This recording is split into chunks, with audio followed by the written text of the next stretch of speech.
London সফর শেষে একটি বিমানে হজরত শাহজালাল আন্তর্জাতিক বিমানবন্দরে অবতরণ করেন বিএনপির স্থায়ী কমিটির সদস্য সালাউদ্দিন আহমেদ।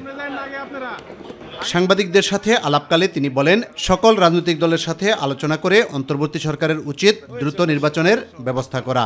বাংলাদেশে বর্তমানে ফ্যাসিবাদ বিরোধী যে ঐক্য, জাতীয় ঐক্য এবং গণ ঐক্য গড়ে উঠেছে, সেটার রাজনৈতিক সংস্কৃতি হিসাবে চর্চা করাটাই আমাদের জন্য এখন প্রধানতম চ্যালেঞ্জ হওয়া উচিত। এবং আমি মনে করি এর অন্যথা হলে ফ্যাসিবাদ আবার মাথাছাড়া দিয়ে উঠতে পারে।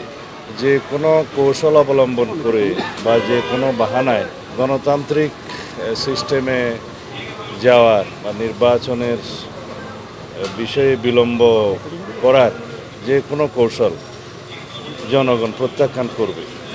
সুতরাং যত শিগগির সম্ভব গণতান্ত্রিক প্রক্রিয়ায় রাজনৈতিক সরকার প্রতিষ্ঠার দিকে আমাদের মনোযোগ দেওয়া উচিত। বিএনপির ভারপ্রাপ্ত চেয়ারম্যান তারেক রহমানকে দেশে ফিরিয়ে আনতে পরিকল্পনা চলছে বলে জানান সালাউদ্দিন আহমেদ।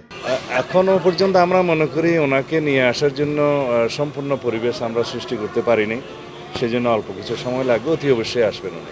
আমাদের মাননীয় ভারপ্রাপ্ত চেয়ারপারসন জাতিকে ঐক্যবদ্ধ রাখার জন্য, থাকার জন্য আমাদের সকল প্রয়াস নেওয়ার জন্য নির্দেশনা দিয়েছেন।